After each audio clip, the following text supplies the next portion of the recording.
Hi, and thank you for stopping by. I'm going to read this story called Just Big Enough.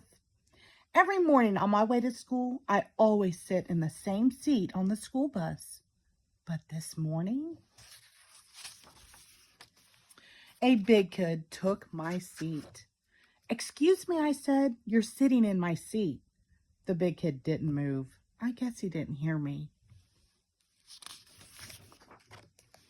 At recess, I wanted to play football with the big kids, but they said I couldn't play because I was too small.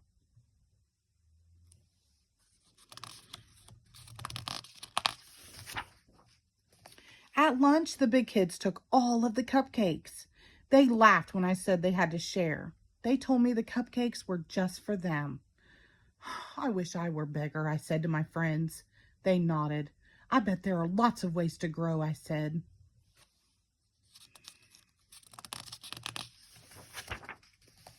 After school, my mom measured me.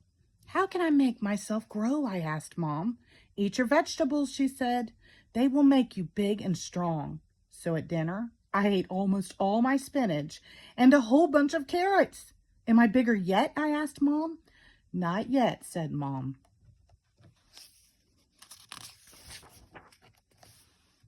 Later, I asked Dad, "What would make me grow?" "Exercise," he said.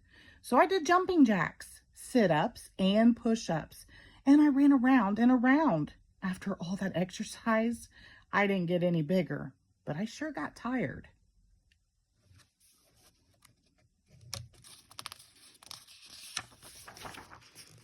That night, I couldn't sleep, so I read a comic book, and that's when I got a great idea. The next morning, I asked Dad for some wood and some glue. Mom gave me tinfoil, and little sister let me have a jar of her glitter. "What are you making?" asked little sister. "A growing machine," I said. I worked on the growing machine all morning. When it was finished, I sprinkled glitter on it so it sparkled like the one in the comic book I had read. I made a helmet out of tinfoil. Then I put on my helmet and climbed into the growing machine. I sat in the growing machine all afternoon. I even ate my lunch there.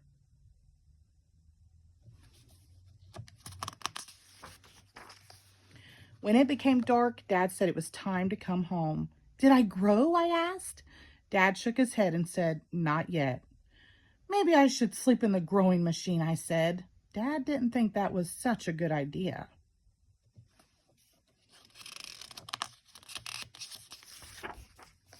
The next day I went to Grandma and Grandpa's farm. "What's the matter, little critter?" asked Grandpa. I told Grandpa about the big kids and how I was trying to get big too, so that I could do all the things that big kids did. Grandpa took me out to the meadow. "Look at those two horses," he said. "Which one do you think is the fastest?" "The big one," I said. Grandpa let the big horse and the little horse loose. They started to run across the field. And do you know which one was the fastest? The little one. The next day at school, the big kids said again that I couldn't play football because I was too small. I started to get mad. "I challenge you to a relay race," I said. The big kids against the little kids. The big kids laughed, but they said okay. The whole school came to watch the race, and you know what? The little kids won. So I guess sometimes being small is just big enough. The end. Thank you.